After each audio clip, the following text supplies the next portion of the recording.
All right, here we are for a second installment of cooking chemistry in the kitchen. Whoa, be careful though.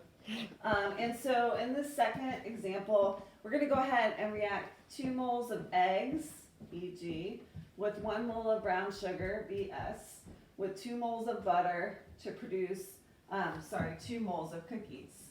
So again, I've given you the amount in moles of each ingredient for our chemical equation. And in this problem, I say that a dozen eggs have a total mass of approximately 600 grams, and the formula for the eggs is C6H12O3N2. I have 600 grams worth of that. In this recipe, I'm only needing 2 eggs. This is the mass for a dozen eggs. So if you think about how many times 2 goes into a dozen, it's 6. And because it's 6 times, if I divide 600 by 6, I get 100 grams, and that's how much 2 eggs are equal to in mass, right? Now, in this problem, I'm asking how many grams of butter would I need if I was using 2 eggs or 100 grams worth of eggs. And butter has a different chemical formula. It is C9H14O6. All right, all these carbohydrates and fats have a lot of carbon and hydrogen in them. So in order to determine how many grams of butter I would need, I've got to start with the molar mass of the eggs here. So I will tell you, I've already pre-calculated that.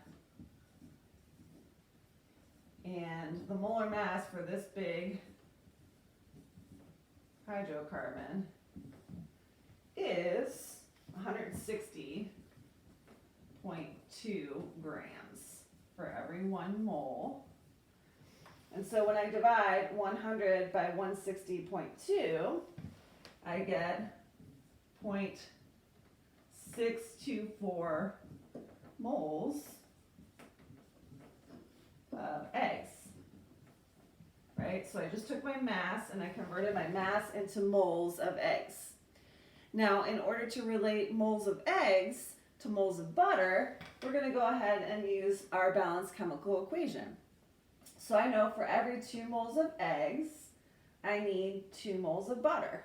So that works out really well because it's a 1-to-1 ratio.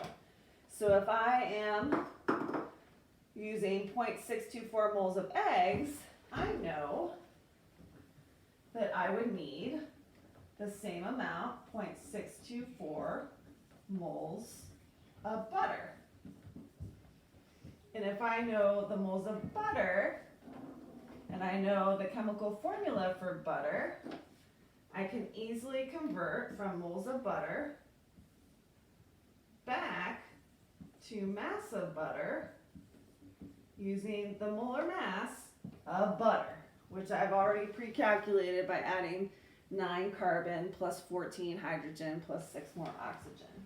And so the molar mass of butter, it's fatty, is 218.23 grams. Again, these guys cancel, and you're left with 136.2 grams of butter.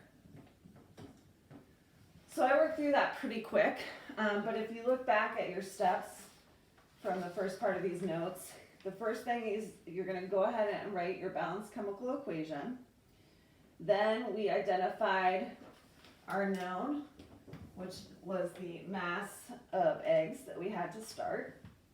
And then we went ahead and identified our unknown, which was the mass of butter that we needed for that recipe.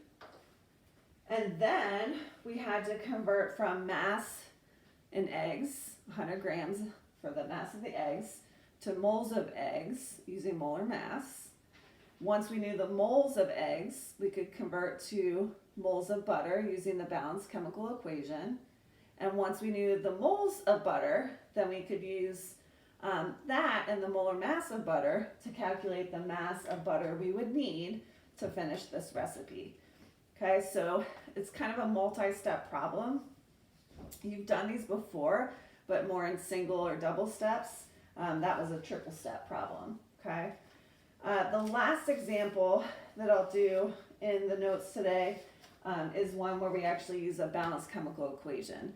But I'm gonna go ahead and do that live in Google Meets between 1 and 2 on Monday, May 11th. So if you are unable to meet live, go ahead and upload the notes that I will attach in Schoology.